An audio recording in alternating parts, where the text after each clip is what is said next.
Welcome, Virgo. This is Regina from Pacific Tarot, getting ready to do your new moon in Cancer meditation. The new moon occurred last week. There are many global connections, planetary connections that are allowing us to release our our feelings as the result of experiences we've had over the last 18 years. This is tracking Pluto's almost final entrance into Capricorn retrograding, and it will move out into Pluto in Aquarius for almost its final movement through Aquarius in January, the end of January of next year. So beautiful time of releasing, experience the range of emotions, the things we've learned. Let's jump in, Virgo, for your overall energy, the Knight of Cups. You are exploring and discovering new aspects of yourself, particularly your creativity, your imagination, your freedom to connect with who you are at your heart level. This is you really reconnecting to your desires, your talents and gifts, the things that flow for you, the things that you now recognize need attention in your emotional sphere, perhaps in your relationships, perhaps in the way that you have or haven't been caring for yourself. This is a beautiful time of expansion in those areas where you bravely enter into the realm of the range of your experiences and actually feeling them, actually connecting to them in order to release those that have not served you. This is about your determining the way you want to feel and what things feel good so that you can move towards those things. This is a really rejuvenating, refreshing experience for you and is preparing you again for the many changes that you will be making over this post-Pluto cycle coming up, this time of releasing so many of the changes in our global structures, our community traditions and institutions. Didn't mean to do that. In your past, we have the Three of Cups, the Nine of Coins, and the Hermit card. This real release of your emotions, this deep exploration of your creative ability to recombine, relate, and express aspects of yourself is helping to create a community in which you can be vulnerable to share even the most difficult aspects of these emotions and feelings that you're allowing to come to the surface. You are in a very safe and productive, independent foundation. You are secure, you are stable. And that is giving you the desire, the sense of safety in investing into those circles of support, those intimate relations that really allow you to tell your story of triumph over challenges. There have been many, and you are now in a place where you have determined how to safely express that and how intimately bound that expression is with your ability to be imaginative, with your desire to explore more and to allow your feelings to emerge and measure your experiences, the validity of positive experiences for you, confirming what feels good and using that as a gauge to move even deeper into your own authority. This is bolstering that part of you that recognizes that authority for your life and your decisions rests with you.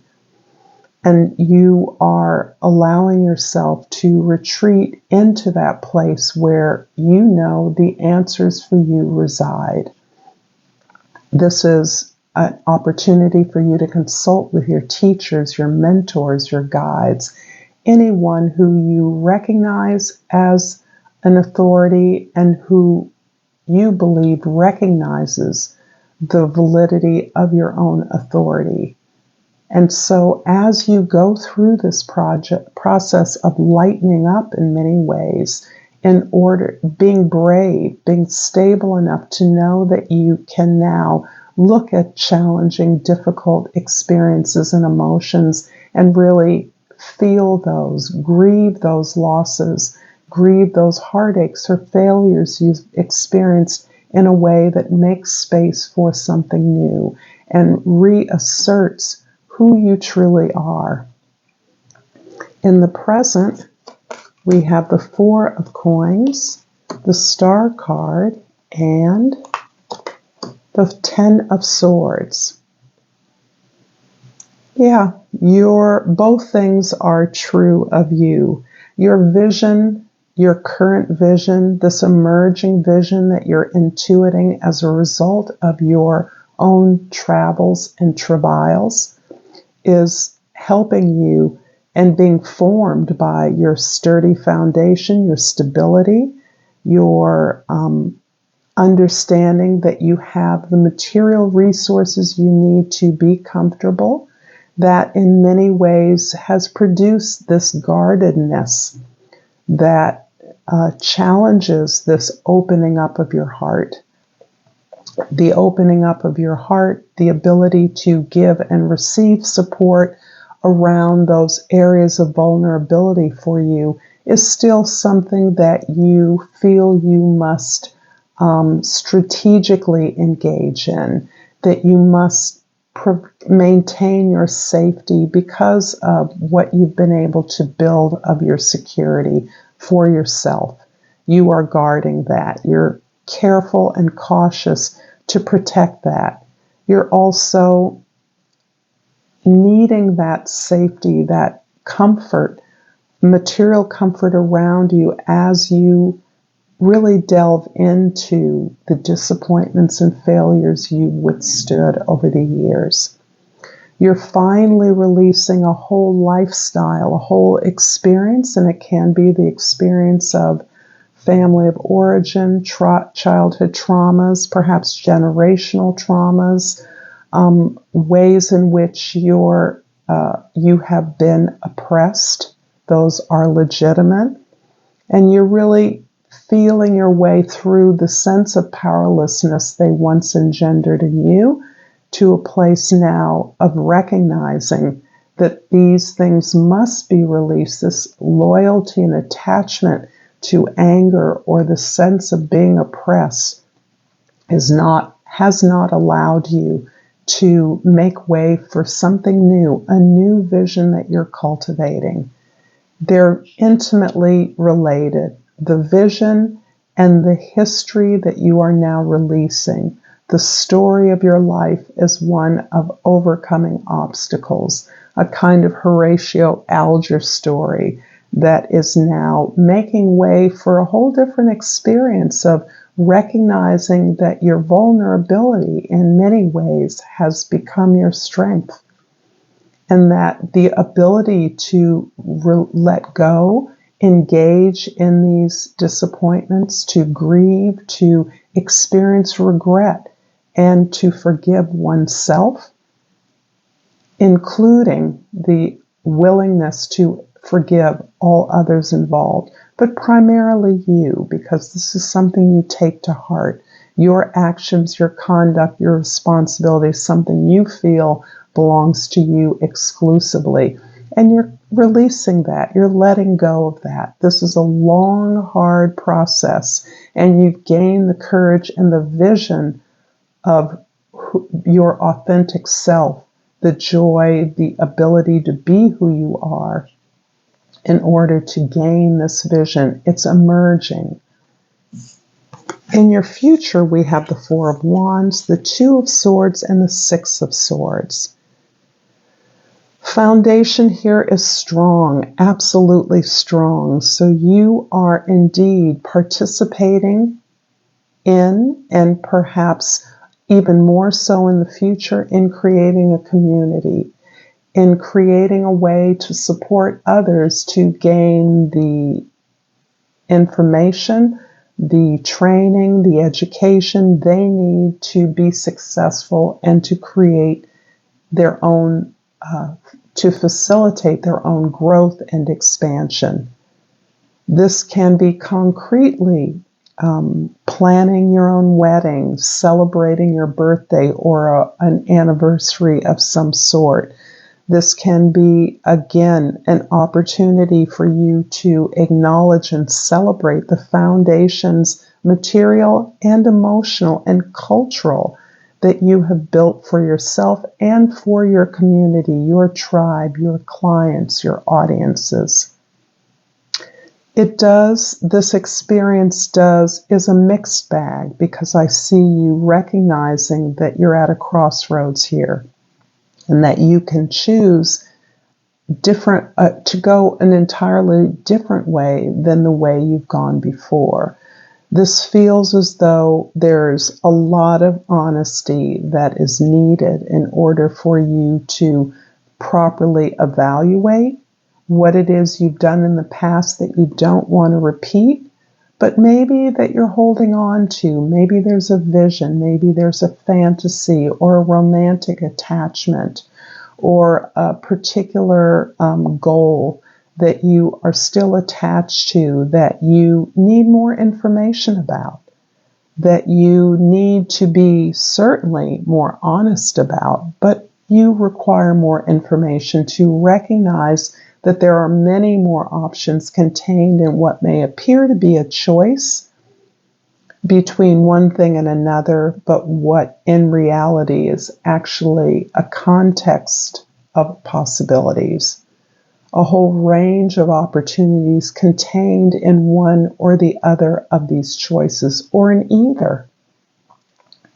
This is helping you, giving you the sense that your peace, this new desire for peace, for acceptance of the trials, for the disappointments you've withstood, despite the areas of concrete achievement and foundation you've built, are allowing you to retreat, to move away from a place where you may not have always felt heard or seen, and you may not have even allowed yourself to be heard or truly seen in this particular environment. But now you recognize that there is more to you than you have built your foundation upon. And you're curious and you're desiring to know that more. To move to a place of peace and acceptance is the journey that is before you. I'm going to clarify the Star card with the Ace of Pentacles and the Justice card. Wow. So this feels like karma. There's something you're returning to. There's something you have to get right before you feel free to truly accept and move on to a peaceful place. There's something that was imbalanced in the past, perhaps something you didn't recognize as unfair, perhaps an unfairness that you visited upon others as a result of some injustice you had experienced. Whatever that is, the meeting of that, the facing of this injustice, of this inequity, perhaps in a relationship, this feels like something creative or romantic. So that's why I'm thinking of a relationship, but it can also be a kind of work or creative expression that you once mounted or you once believed to be the container of this expression, this work. This ability to make things right, if that's an apology, if that's an honest conversation, if that's a real desire at closure, to release the past, the painful past, perhaps built on this injustice, this unfairness, this imbalance, so that you are open, truly opening up a new experience for yourself. And apparently it is this karma that is the key to unlocking this ability to explore and discover yourself anew. And this is what unlocks the possibilities for you moving into the future. I hope this reading is resonating for you, Virgo. If so, please like and subscribe to my channel. And I am pulling for you from the stone deck. And this is about crystals. I'm going to read a little bit about the jet crystal. I hope you can see that clearly. What it is, earthy and grounding, this true black mineraloid variety of cool is an ancient fossilized driftwood. Who needs it? Empaths, witchy types. Where to put it? To clear a physical space or your body of uninvited vibes. Swipe jet over the affected area and tell toxic energies, spirits, and tensions to peace out. When to use it? When asking for guidance from elsewhere. Think. Seance, guided meditation, hardcore tarot session. Jet can take the edge off the high vibe stones like Moldavite and serpentine, and is a wise old friend to bring as your +1 wherever your triggers are sure to be on the guest list. Claim your space. I love this for you, Virgo. Thank you so much. Until next time, namaste.